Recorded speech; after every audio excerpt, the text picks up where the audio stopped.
Kamera jonë qëndroi pak minuta në semaforin afër qendrës dhe nuk që e vështirë për të kuptuar se sa shpesh skele rregullat e qarkullimit rrugor në një ditë normale dhe në zonën më të populluar të kryeqytetit. Kjo taksi kalon semaforin me të kuq. Nëse polici do të ishte aty, drejtuesi i këtij mjeti sot do të kishte një patent të pezulluar. Po ashtu edhe makinat të tjera ku drejtuesit nuk hezituan të jepnin as gaz, edhe pse semafori ishte i kuq.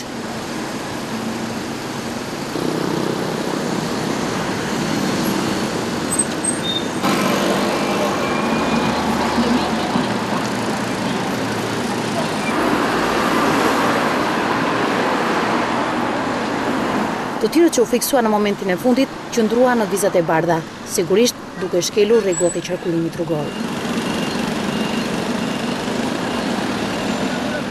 Në 24 orët e fundit, Komisariati Rrugor i Tiranës ka arrestuar 10 persona sepse drejtonin automjetin ose në gjendje të dehur ose duke shkelur kodin rrugor.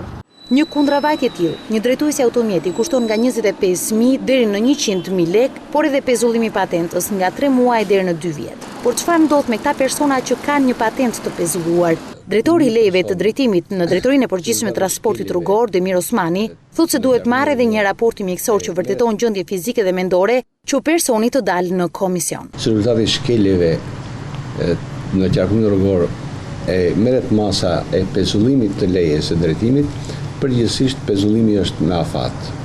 3 muaj, 6 muaj, 1 vit, 2 vjet e tjerë. Por shpesh ndodh që një person, patenta e të cilit është pezulluar, të kapet nga policia duke i dhënë sërish makinës. Në këtë rast, sipas ndryshimeve të kodit rrugor, ai dënohet me 30 ditë heqje lirie ose me heqje të patentës deri në një afat të caktuar. Këto qytetarë, pasi mbaron procesi data e pezullimit, që mund të jetë 6 muaj, 1 vit, përsëri u jepet e drejta të regjistrohen në një autoshkollë dhe të fillojnë procesin nga e para për ta përfituar lejen e drejtimit, duke shkuar në një regjistron në autoshkollë, duke paraqitur për testimin sipas kategorisë për të cilën ai kërkon të marrë lejen e drejtimit dhe nëse e fiton, pajishet përsëri me lejen e drejtimit dhe vazhdon dhe drejton mjet.